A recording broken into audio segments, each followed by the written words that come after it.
Muy buenos días. ¿Me escuchan ahí bien? Bueno, ¿ahí está bien? Listo, bueno, muy bien. Bueno, excelente, bueno. Muchísimas gracias a Colanta. Una vez más me invitan a ser parte de sus capacitaciones, lo he hecho en varias oportunidades, temas, digamos, bastante técnicos a veces. En esta oportunidad, pues es un tema que para mí también me llena de mucho orgullo trabajar con ustedes. El tema de la sostenibilidad, aunque para muchos es nuevo, digamos que para algunos de nosotros ya es un trabajo que venimos haciendo desde hace bastante tiempo. Sin embargo, pues no deja, como decía el profesor Juan Fernando, de sorprendernos. Es un tema bastante polémico, no faltan en este tipo de asuntos la polémica. Yo le había pedido el favor a Viviana que hiciéramos una consulta previa.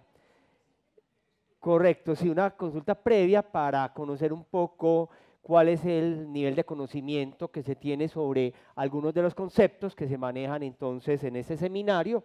Los resultados para nosotros pues fueron bastante importantes porque en las 5 preguntas que se hicieron tuvimos unas respuestas que nos dicen que efectivamente hay un buen conocimiento en la mayoría de ustedes sobre lo que se está hablando, de tal forma que no es muy novedoso lo que estamos hablando en estas conferencias. Ahí ven ustedes, la primera pregunta es un concepto muy general, que son gases de efecto invernadero, y la gran mayoría de ustedes lo tiene claro, qué son esos gases de efecto invernadero, y ese es un muy buen punto de partida. ¿Qué significa carbono neutral? Ahí ya hay un poco más de desconocimiento y es precisamente lo que venimos a trabajar en estas conferencias. La siguiente, ¿qué es cambio climático? Todos lo tienen claro, no hay ningún problema con el tema del cambio climático. Los pilares de la sostenibilidad, pues ya con la introducción que se hizo al inicio de estas presentaciones y el profesor Juan Fernando, creo que ya más o menos a todos les queda claro cuáles son los pilares de la sostenibilidad.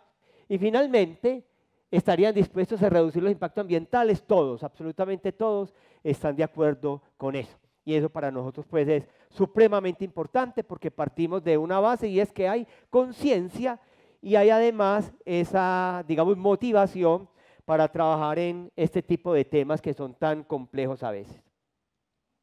Bueno, me voy a regresar porque el título de la conferencia es Estrategias de manejo para disminuir costos y emisiones de carbono. Ya el profesor Juan Fernando en su maravillosa presentación nos dejó, digamos, una reflexión, y es que el carbono no puede ser nuestro objetivo. Hay una gran cantidad alrededor del concepto de carbono que no podemos olvidar en absolutamente ningún momento porque todos están entrelazados entre sí. Y de alguna manera también hay la idea que se tiene con esta conferencia, pero mirándola desde otro punto de vista.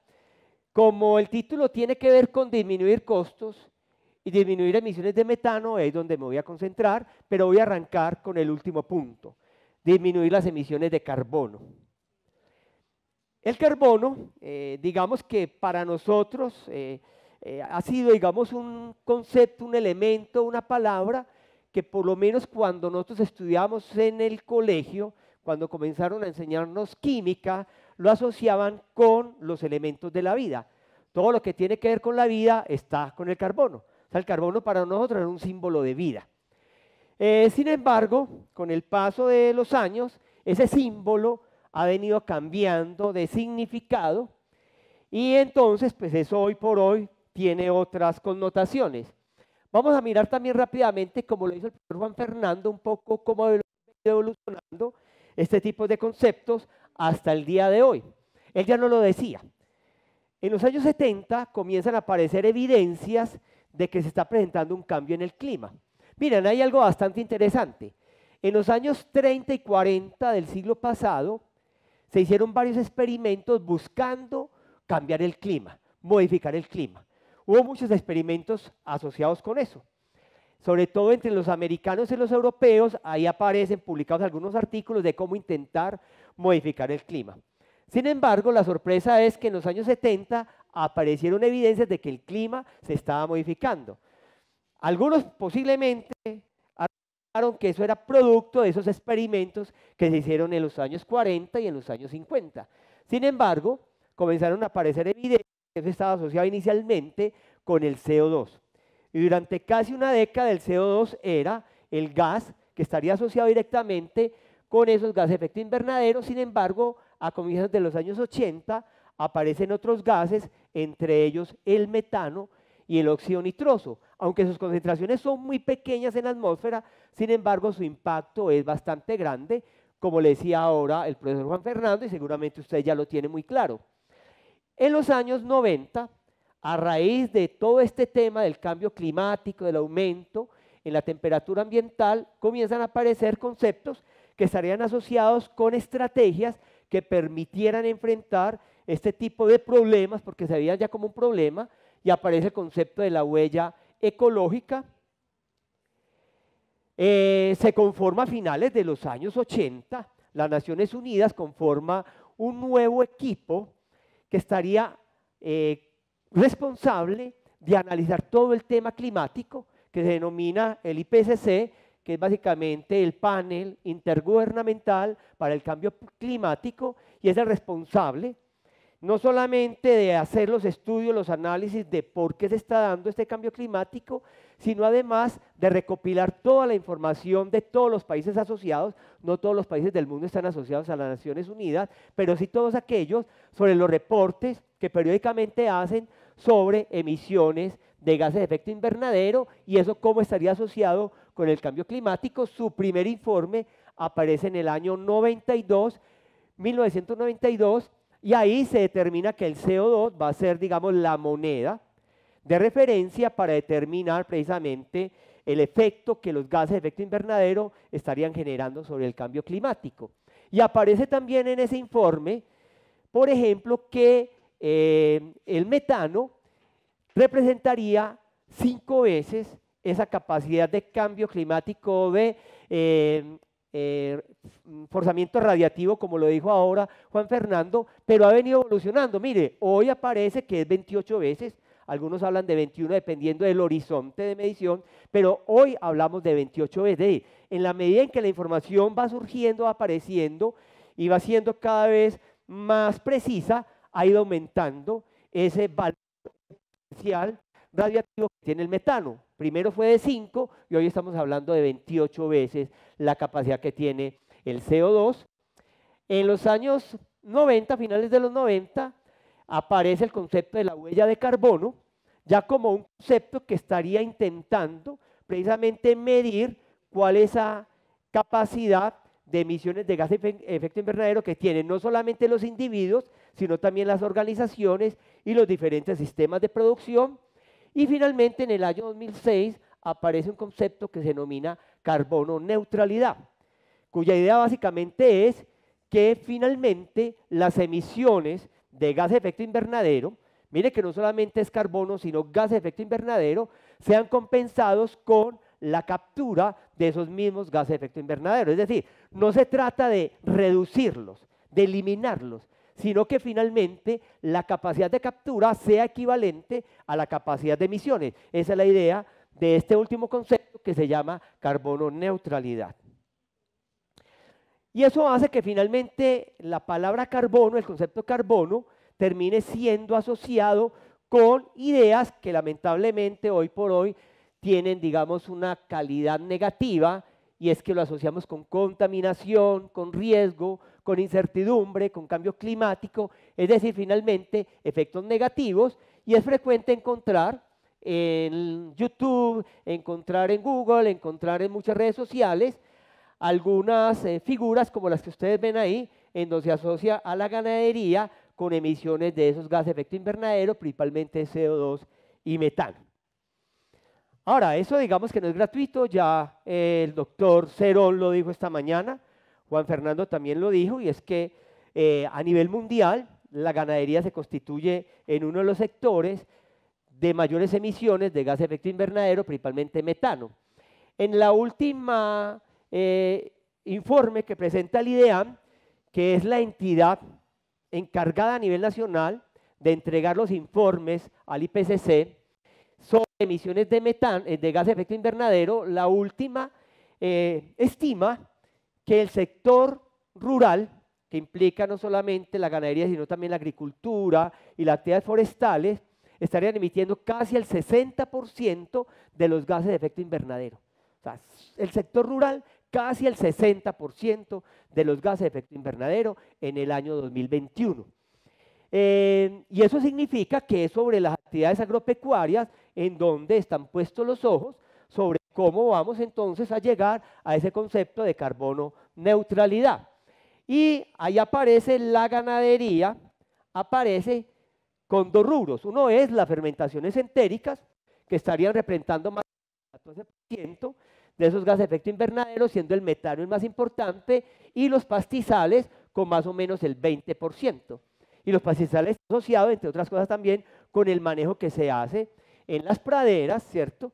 La cantidad de excremento que puede caer ahí, de orín, la producción de óxido nitroso, en fin, que ya Juan Fernando nos decía que tiene una capacidad de aproximadamente 295 veces el CO2.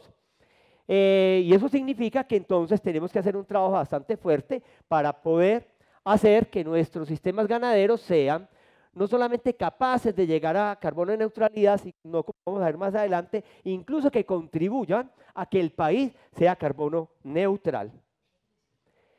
El primer compromiso que hizo el gobierno sobre la reducción de emisiones de gas de efecto invernadero se hizo en el año 2015, cuando el gobierno en aquel momento, el presidente Duque, se comprometió con una reducción del 20%.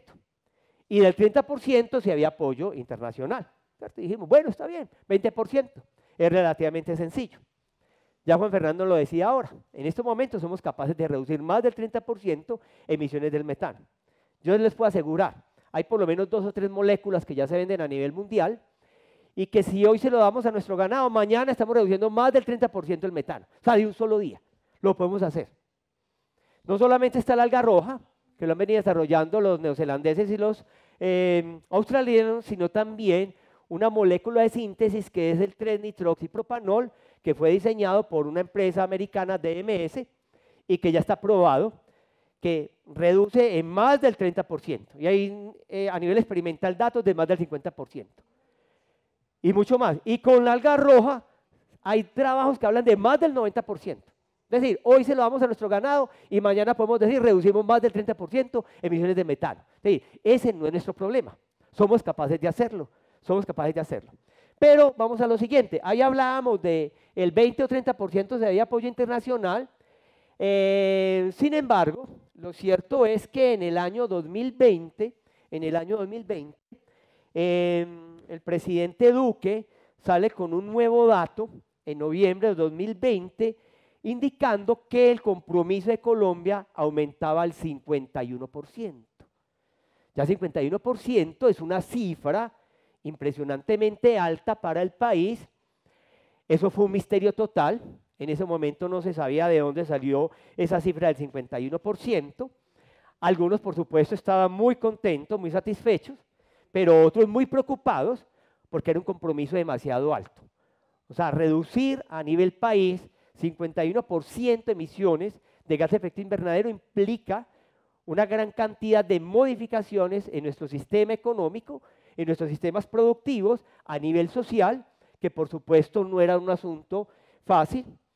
En diciembre del año siguiente, 22 de diciembre, se publica esta ley, la 2169, por medio de la cual se impulsa el desarrollo bajo carbono del país. Es decir, es la ley de carbono neutralidad. Esa es la ley que nos dice tenemos que disminuir nuestras emisiones de carbono al año 2030. Imagínense, estamos a menos de 7 años, reducir en un 51%. Y para el año 2050, las reducciones tienen que ser de aproximadamente el 85%. Esas son unas cifras que cuando uno comienza a pensar cómo lo vamos a hacer, uno dice, esto es ciencia ficción, o tenemos que mirar cómo el gobierno planteó que era posible reducir en un 85% en cuestión de 26 años las emisiones de gases de efecto invernadero. Solo voy a mostrar algunos de los artículos que están en esta ley. El primero, el objetivo es que tenemos que llegar a carbono neutralidad. Lo segundo es que eso está en manos entre otras cosas, de entidades territoriales, es decir, las corporaciones autónomas regionales. Ellas tienen carta abierta, es una ley, seguramente faltan algunos decretos reglamentarios que permitan que la ley finalmente sea efectiva. Hay un compromiso que para finales del año 2023, que ya estamos a 25 días, deberían de salir por lo menos 2 decretos reglamentarios, no sé si irán a salir, pero bueno, ahí están planteados. Lo tercero es el carbono de neutralidad, concebido en este documento como la equivalencia a cero entre las emisiones y absorciones antropogénicas de gases de efecto invernadero. Las metas son entonces que en esas contribuciones el gobierno se compromete entonces a pactar a nivel mundial, sería una reducción del 51% al año 2030. Estamos a 6 años, porque este año ya se acabó, ¿cierto? O sea, estamos hablando 6 años. En 6 años reducir 51%, y estamos hablando que, bueno, 51% sí es muy importante con relación a las emisiones del año 2015. El año de referencia es el año 2015.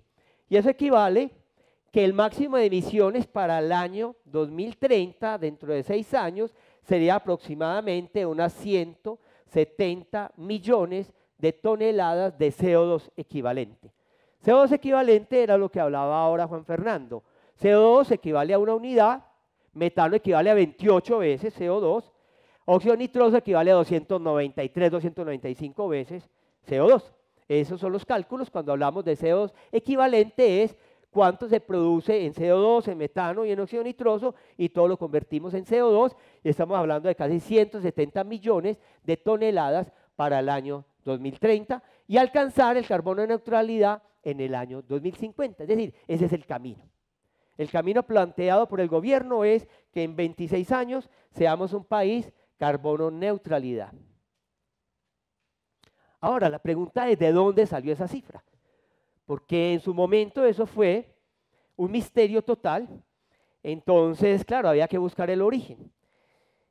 Esta es la ponencia, que fue una ponencia que tuvo un trámite bastante rápido en el Senado, fue muy rápido, eso fue cuestión de 3 o 4 meses, que finalmente se aprobó, pero antes de esto hubo un par de documentos técnicos, uno publicado conjuntamente entre el IDEAM y el Ministerio del Ambiente, que fue publicado en el año 2020, en diciembre. Miren, Duque, el presidente Duque, en noviembre de 2020 dice vamos a reducir en el 51%, y un mes más tarde sale un documento técnico en donde dicen 51%.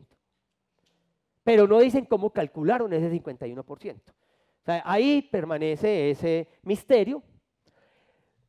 Y este documento, que es un consorcio en donde participan varias entidades internacionales, está orientado por el Ministerio del Ambiente, y ahí, digamos que la parte técnica la liberó un profesor de la Universidad de los Andes. Ahí ya aparece, digamos, como con cierta claridad la metodología mediante la cual determinaron ese 51%. Ellos utilizan un modelo que se llama el GCAM, que es un modelo de análisis de cambio global. Lo voy a explicar rápidamente cómo lo hicieron ellos. Básicamente es un modelo de simulación. La simulación lo hacen ustedes todos los días en su finca. Un día cualquiera le llegan con un producto y le dicen este producto hace tal o cual maravilla, y ustedes piensan si efectivamente vale la pena o no comprar ese producto. Ustedes todos los días, cuando por ejemplo hemos tenido estas crisis de los últimos años del aumento de los insumos, se aumentaron los concentrados, los fertilizantes, los agroquímicos, había que tomar decisiones. Y cuando yo tomo decisiones, yo me pongo unos escenarios. ¿Qué hago si yo reduzco la urea? Cuando los animales salen del potrero, ¿será que el siguiente pastoreo habrá o no habrá pasto? Eso es un escenario. ¿Yo qué sacrifico? ¿Sacrifico la urea o el concentrado? Son escenarios. Todos los días en la finca tomamos decisiones y lo hacemos sobre la base de escenarios. ¿Qué pasaría si yo tomo la decisión A o la decisión B? Básicamente ese es el modelo, ¿cierto? Plantear unos escenarios que permitan, bajo ciertas restricciones, decirnos si somos capaces o no de alcanzar una meta. Eso es lo que hace este modelo. Ese modelo fue inventado por un laboratorio ambiental de los Estados Unidos hace varios años y ha comenzado a ser aplicado a nivel mundial. Entonces, básicamente lo que él hace es una construcción binaria de escenarios. Binaria significa o tomo esta decisión o aquella.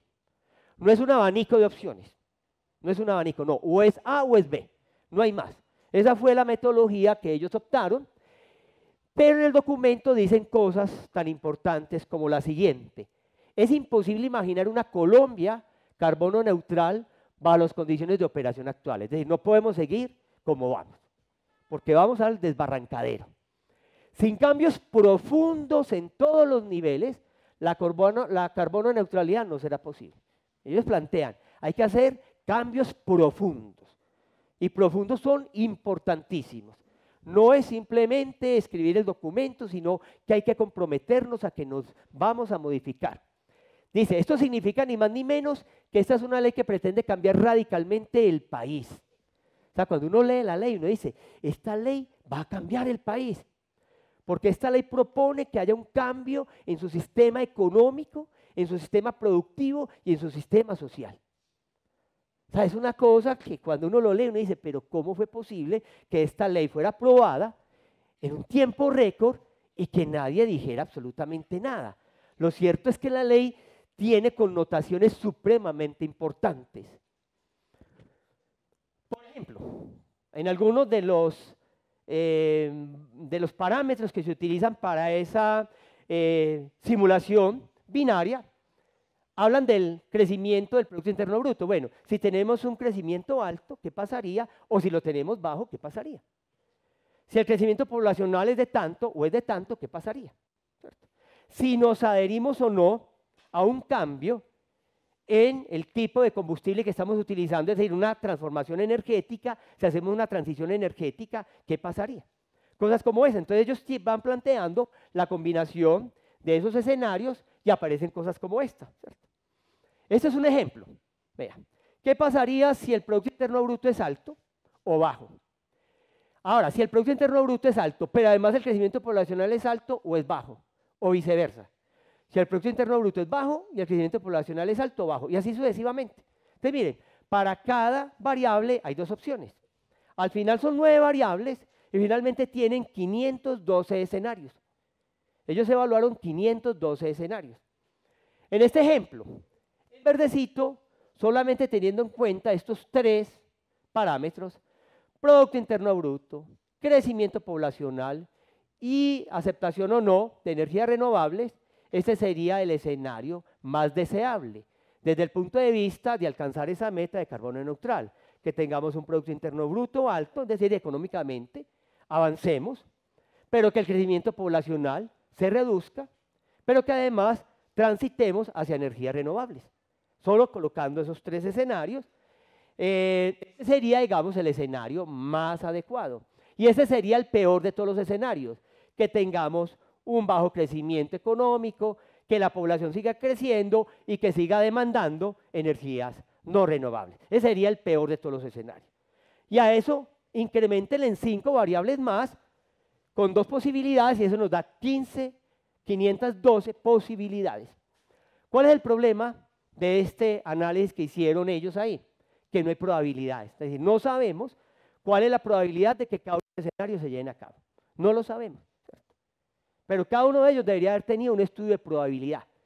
¿Qué tan probable es que yo el día de mañana deje de fertilizar mis potreros para bajar mis emisiones de óxido nitroso? La mayoría dirá 0. Yo eso no lo voy a hacer. No voy a arriesgar que el siguiente pastoreo no vaya a tener pasto, porque ese es nuestro escenario. Que si no aplicamos el fertilizante no voy a tener pasto. O sea, yo ya tengo claro, digámoslo, ese escenario. Por lo tanto, la probabilidad es 0, pero aquí no sabemos. Y a mi modo de ver, esa es una falencia enorme que tiene este estudio.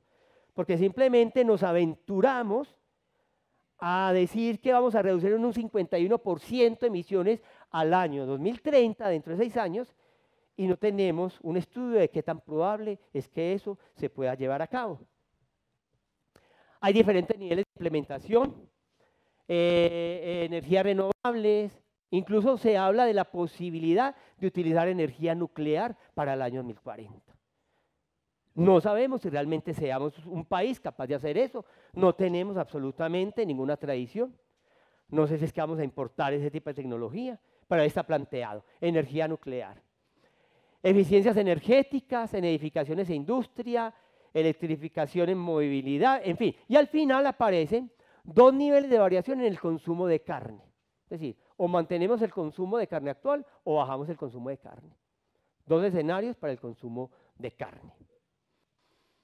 Y esta es una gráfica que construyeron con base en esos escenarios, y este es el escenario no más probable, sino el que mejor se adapta a esa meta, y que dice que en el año 2030 debemos reducir en un 51% las emisiones comparadas a las obtenidas en el año 2015, que es decir, más o menos 169 millones de toneladas de carbono equivalente, y que para el año 2050 estaremos en este valor, que eso equivale a producir solamente el 16% de las emisiones del año 2015. No sé si será ciencia ficción o no. Ahora, el documento plantea algunas alternativas, y fuera de eso se basa en otros documentos que han sido publicados por el Ministerio del Ambiente, en donde se establecen algunas estrategias que puedan conducir a estas metas. Por ejemplo, cuando habla de metas en materia de adaptación al cambio climático, y hablando del sector agropecuario, pesquero y desarrollo rural, se comprometen con 11 cadenas productivas, con 11 sectores. 9 de ellos son cultivos. Está el arroz, maíz, la papa, 2 sistemas de producción bovina, ganadería de carne, separado de ganadería de leche, caña panelera, cacao, banano, café, caña de azúcar y palma de aceite. Alguna razón, algunos criterios seguramente se propusieron para poder seleccionar estos sectores. Y ahí están ganadería de carne, aparte de la ganadería de leche, ¿cierto? Están separados. Y dicen, mediante modelos que mejoren sus capacidades de adaptarse a la variabilidad y cambio climático, a través de la investigación, el desarrollo tecnológico y la adopción de prácticas de transformación productiva de las actividades agrícolas y ganaderas para hacerlas más resilientes. Incorporar para el año 2030 acuerdos sectoriales de competitividad, medidas para la transformación productiva mediante implementación de tecnologías de última generación. Mira, aquí la idea es que si no incorporamos tecnología, si no incorporamos conocimiento, difícilmente vamos a lograr alcanzar esa meta, o por lo menos acercarnos. Vamos a suponer que no la vamos a lograr, pero sí que por lo menos vayamos avanzando en esa tarea. Mejoramiento genético, biotecnología, agricultura 4.0, es decir, tener sensores por todos los lados que nos permitan capturar información, porque sin información realmente no sabemos dónde estamos parados, y con base en esa información poder tomar decisiones un poco más objetivas, tecnologías como metabolómica, como nos hablaba ahora Juan Fernando, y otro tipo de herramientas tecnológicas que nos permitan cumplir con esas metas. Es decir, o nos metemos en el tren del conocimiento y la tecnología, o nos vamos a ir quedando.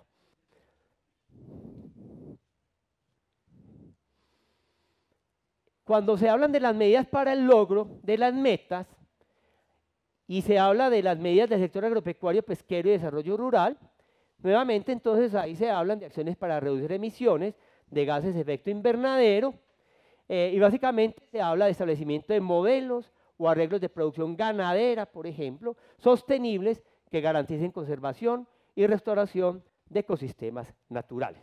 Por supuesto, ahí se hablan básicamente de 4 sectores que son los principales emisores de gases de efecto invernadero. El sector agropecuario, forestal, ganadero y pesquero. Todo el sector rural. El sector del transporte, está el sector de residuos industriales y residuos urbanos, y hay un sector industrial muy pequeño. Es decir, la industria en Colombia genera muy pocos gases de efecto invernadero. El sector transporte genera más o menos el 30%. Y el sector agropecuario aproximadamente el 59%, que está disponible para cualquiera que lo quiera consultar, 59%. Y eso es muy importante, el profesor Juan Fernando lo decía ahora. Mire, no hay absolutamente ningún otro sector diferente al sector rural que sea capaz de reducir esas emisiones, por una sola razón, porque es la actividad fotosintética la única capaz de manera natural de poder capturar ese CO2. Es el único, no hay más. Hace poco, Ecopetrol se comprometió en reducir, no recuerdo, algo así como 2 millones de toneladas de CO2 equivalentes. Ecopetrol. Y dice, ¿cómo va a hacer Ecopetrol para reducir 2 millones de CO2 equivalente? Y ellos lo dicen porque vamos a garantizar 30.000 hectáreas que vamos a sembrar en árboles y en pasturas. Ese va a ser nuestro banco donde vamos a tener ese CO2. Claro, porque es que a partir de carbono fósil no es posible. Tienen que hacerlo en actividades agropecuarias. Cualquier industria del sector alimentario, cualquier industria, solamente tiene capacidad de reducir sus emisiones es mediante la actividad agropecuaria, básicamente reforestación. No hay más. Es decir, el sector agropecuario es el único capaz de alcanzar la meta de reducción de emisiones de gas de efecto invernadero y alcanzar esa meta de carbono neutral. Ahora, cuando hablamos de promoción y desarrollo de mercados de carbono, la ley también es muy clara y dice que hay un reporte obligatorio, todos están obligados a reportar sus emisiones de gas de efecto invernadero. Artículo 16 dice, las personas jurídicas, públicas, privadas o mixtas, teniendo en cuenta los criterios que define el Ministerio del Ambiente y Desarrollo Sostenible, consideran, entre otras cosas, el nivel de emisiones de gas de efecto invernadero y el tamaño de las empresas, deberán reportar de forma obligatoria sus emisiones directas e indirectas. Llegará el momento en donde se reglamente eso y todos, absolutamente todos, estarán obligados a declarar sus emisiones. Para declarar sus emisiones significa que hay que medirlas, ¿cierto? No podemos simplemente estimarlas, hay que medirlas, hay que cuantificarlas. Y ahí probablemente nosotros en el sector ganadero tengamos algunas dificultades de poder tener equipos que nos permitan hacer esas mediciones directas o indirectas de gas de efecto invernadero. El metano no solamente son fuentes antropogénicas, es decir, no solamente nuestras actividades económicas generan metano. Hay generación de metano a partir de fuentes naturales. De hecho, el descubrimiento del metano ya se conocía hace miles de años, pero el descubrimiento de que ahí había un gas que además generaba llama data de más o menos 1780, algo así. Y luego vienen los estudios para saber qué es metano, ¿cierto? Y miren que el descubrimiento del metano fue en unos pantanos en Estados Unidos. Y el nombre inicial era el gas de los pantanos. Todavía hasta comienzos del siglo pasado, cuando hablaba, por ejemplo, de alimentación animal, hablaban del gas de los pantanos. El concepto metano, el término metano, se introduce más o menos en 1860 en un artículo que publica un químico cuando él quería hacer una clasificación formal de compuestos químicos, porque no existía. Y él introduce la primera clasificación, digamos, de la química orgánica, y ahí nos habla del metano, ¿cierto? Miren que ya sabíamos desde hace mucho tiempo el tema del metano, pero el metano se viene a asociar inicialmente con pérdidas energéticas en la alimentación de los rumiantes a finales del siglo XIX, y durante mucho tiempo la investigación era vamos a reducir metano porque nos lleva a perder energía y somos poco eficientes. Pero es a partir de mediados de los años 80 cuando ya el metano tiene otra mirada y es que es un gas de efecto invernadero. Entonces ya tenemos que bajar metano para evitar que caliente el clima a nivel mundial. Entonces tenemos diferentes fuentes de metano. Lo que está en azulitos son las fuentes, digamos, naturales, y lo que está en rojitos son las fuentes antropogénicas.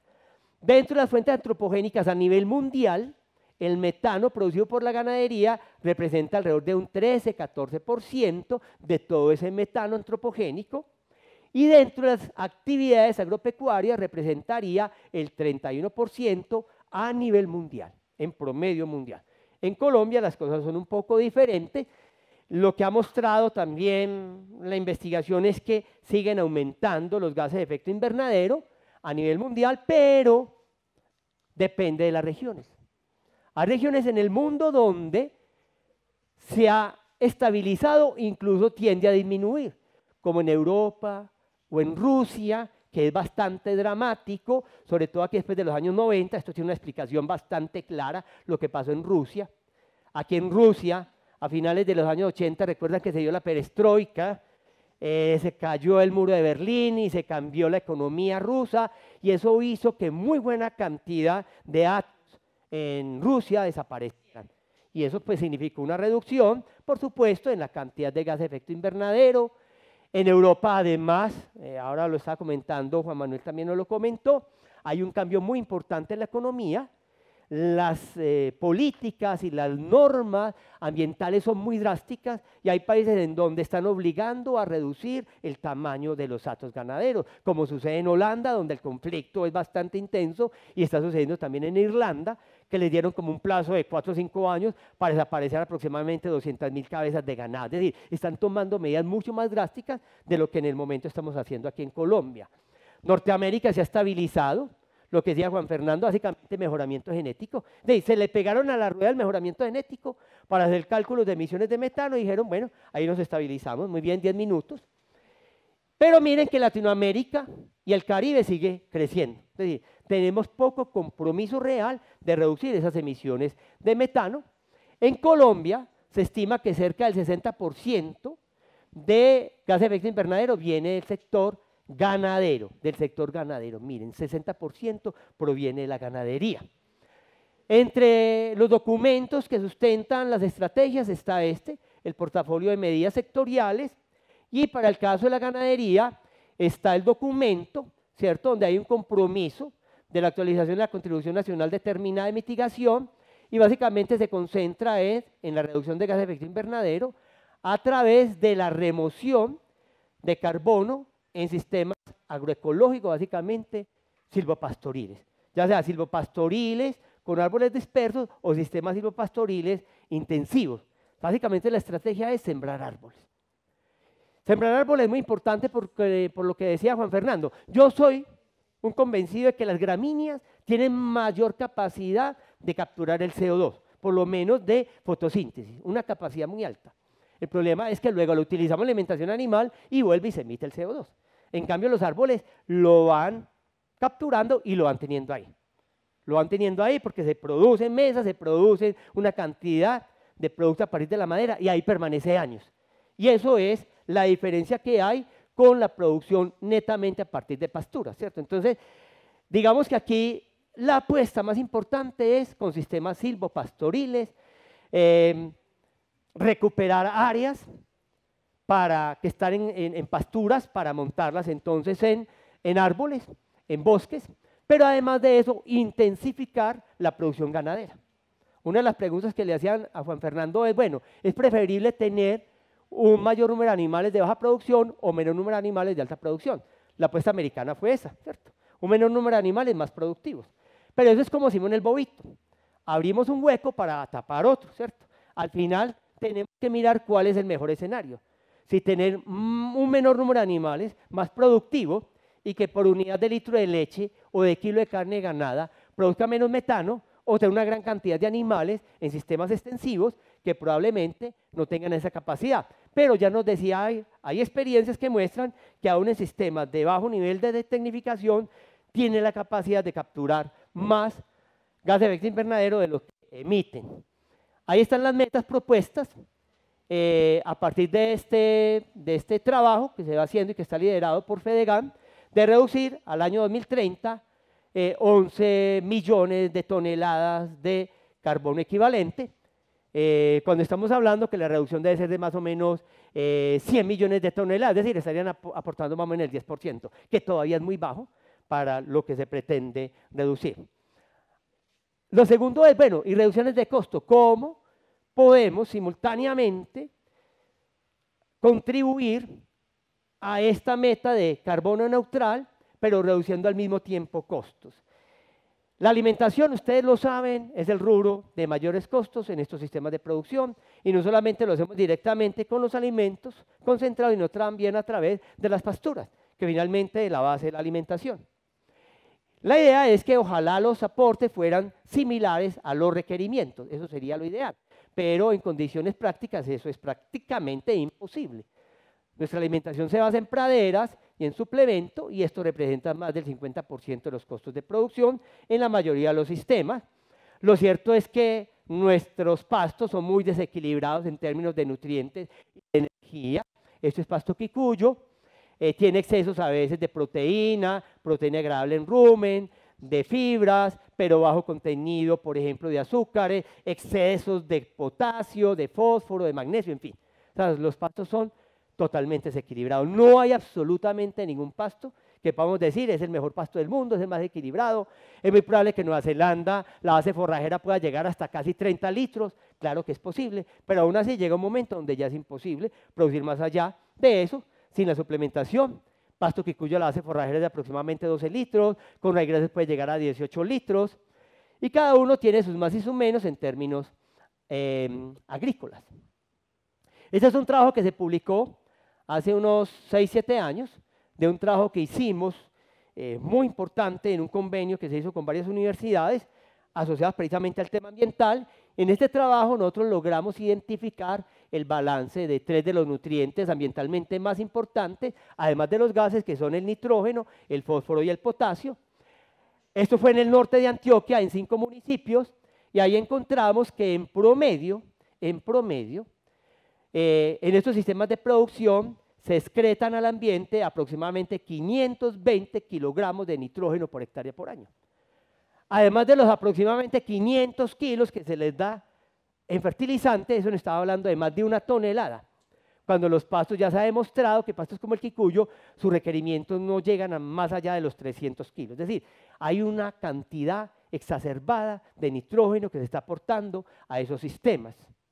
Nuestra eficiencia es muy baja. Es decir, los animales recuperan en la leche menos del 20% del nitrógeno consumido, cuando en otras condiciones se reportan valores cercanos al 30-35%. Es decir, estamos más o menos por la mitad de la eficiencia. En el caso del fósforo es más o menos lo mismo. Por acá aportamos más o menos 94 kilos en heces y orina, más o menos 70 que se aportan en fertilizantes. Estamos hablando de más o menos unos 180, aproximadamente 160 kilos. Y lo que se revierte a través de las heces y la orina es más de lo que aportamos a través de la fertilización. Y nuevamente nos hace un país poco eficientes en la utilización de ese fósforo, y con el potasio, digamos que es como se dice coloquialmente la tapa de la olla. La eficiencia es la más baja de todas. Por cada 100 gramos de potasio que consuma el animal, en la leche solamente quedan 6.4 gramos. El resto se revierte a través de las heces y a través de la orina, lo que hace también del uso del potasio un elemento bastante ineficiente. Y el problema con estos 3 elementos, el nitrógeno, el fósforo y el potasio, es que generan contaminaciones en las aguas y generan un efecto que se llama de eutrófico, ¿cierto? Es un aumento de nutrientes que hace que se incrementen, por ejemplo, una cantidad de plantas como el buchón de agua, y hace más costoso la purificación de esa agua, más costoso su utilización, por ejemplo, para la generación de energía. Y eso hace que finalmente todos tengamos que pagar un agua mucho más costosa. La suplementación pues tiene como finalidad maximizar la producción por animal y por hectárea. Los suplementos en general son muy costosos, ya hemos hablado varias veces sobre eso. El alimento más barato finalmente es el pasto, los suplementos son muy costosos, pero a veces hay que hacer ese sacrificio para lograr hacer que los pastos también sean bastante eficientes. Pero hay que hacerlo teniendo en mente también que hay efectos ambientales que pueden generar y que por lo tanto también tenemos que ser bastante juiciosos si nos queremos comprometer en ese sentido. Ya para terminar, tengo entonces esta gráfica. Esta es una gráfica a partir precisamente de ese trabajo que hicimos en el norte de Antioquia. Ahí tuvimos 180 datos de vacas individuales. Aquí tenemos la producción de leche y aquí tenemos el costo estimado de alimentación. Y lo que vemos es que en la medida en que el nivel de producción de leche aumenta, el costo por alimentación se reduce y llega un momento donde, por más que el animal produzca leche, ya el costo no se va a reducir. Pero lo cierto es que las vacas menos productoras son las vacas menos eficientes. Todo hay que decirlo, son las menos eficientes. Que tengamos que invertir, claro, hay que hacerlo. Y Colombia tendrá que transformar su economía, sí. Tendríamos que ser menos dependientes de importaciones, sí. Miren, a raíz del problema, ya para terminar, a raíz del problema, con esta empresa productora de urea que se llama Monómeros Colombo-Venezolanos, ustedes saben que hay un conflicto porque es una empresa mixta, pues ya se propuso la posibilidad de que Colombia fuera capaz de montar una planta productora de urea. Ojalá lo pudiéramos hacer. El problema de la urea es que necesita mucha energía, pero ojalá lo pudiéramos hacer y pudiéramos reducir la dependencia de la urea. Y ojalá pudiéramos ser capaces de volver a los años, finales de los años 80, donde éramos autosuficientes en producción de maíz, de trigo, de arroz, producíamos algodón, producíamos soya. Pero el cambio en la economía nos ha llevado al punto en el que estamos. Bueno, ya para terminar, entre las conclusiones son que hay una ley que lleva 2 años de ser publicada, bueno, un poco menos de 2 años, fue en diciembre del 21, que establece formalmente el compromiso de reducir el 51% de emisiones de gases de efecto invernadero y lograr la condición de carbono neutralidad hasta el año 2050, es decir, estamos a 26 años de hacerlo. Establece mecanismos de reducción y captura de estos gases de efecto invernadero, pero para el sector agropecuario se establecen directrices para 9 cultivos y 2 actividades agropecuarias, que serían la ganadería de carne y la ganadería de leche. El documento de portafolio se describen las recomendaciones y la más importante de todas es la incorporación de sistemas silvopastoriles, pero que además nos acompañemos de los técnicos, de los profesionales, para lograr reducir de manera técnica y que sigamos siendo rentables esas emisiones, no solamente de gases de efecto invernadero, sino también de todos estos nutrientes que tienen efectos ambientales también bastantes deleterios. Bueno, ahí dejo, les agradezco mucho, creo que fue apenas el tiempo. Muy amables. Profesor Héctor Jairo, una excelente presentación. Muchas gracias. Damos paso aquí a unas preguntas. El uso de microorganismos fijadores de nitrógeno, solubilizadores del fósforo, en mezcla con los fertilizantes químicos, ayudarían a bajar el balance nutricional y por ende la captura de carbono. Bueno, es un tema bastante complejo, no soy el experto. Aquí hay un experto en la Universidad Nacional, el profesor Osorio, que ha trabajado muchísimo con ese tema. Lo cierto es que sí se han descubierto este tipo de microorganismos capaces de solubilizar ese fósforo que se encuentra fijado a las arcillas, va a depender mucho también del pH y por supuesto que en la medida en que haya mayor fósforo habrá mayor crecimiento radicular y por lo tanto mayor capacidad de fotosíntesis y mayor captura de CO2, por supuesto que están íntimamente relacionados, pero digamos que va a depender. En condiciones de trópico alto no es tanto el problema es más en trópico alto, ¿cierto? En suelos, soles, ultisoles, donde el fósforo se fija más, en trópico alto nuestro problema es lo contrario, utilizamos demasiado fósforo. Bueno, otra pregunta unida a ese mismo tema. ¿Utilizar fertilizantes minerales más orgánicos, biológicos, mezcla física de los 3 elementos pueden ayudar a mejorar la captura de carbono vía materia orgánica y vida en el suelo? Sí, la dinámica de todas maneras es muy distinta. O sea, la materia orgánica tiene que mineralizarse para que los nutrientes queden disponibles para ser utilizados por los vegetales. Y eso puede tardar tiempo, sobre todo cuando hablamos de climas fríos. Mientras más frío el clima, más lento va a ser el proceso de mineralización.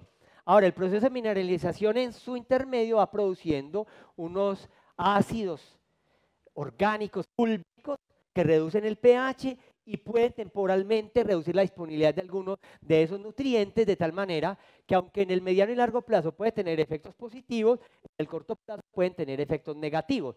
Pero, por supuesto, que los fertilizantes orgánicos deberían estratégicamente ser incorporados en estos sistemas. Con los minerales, el cuento es que es de una disponibilidad inmediata, pero hay que saberlos utilizarlo, porque si el pasto no lo utiliza adecuadamente, lo que nos queda de excedente finalmente se nos puede perder. Muchas gracias por las preguntas. Una última pregunta. ¿Cómo mide un productor de manera fácil su huella de carbono?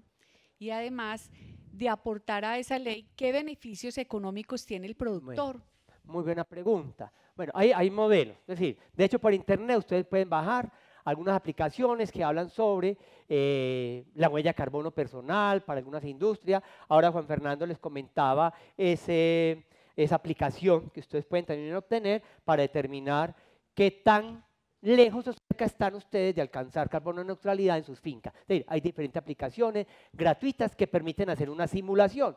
No es muy precisa, pero nos dan una idea bastante aproximada de qué tanto nos estamos acercando a ese nivel.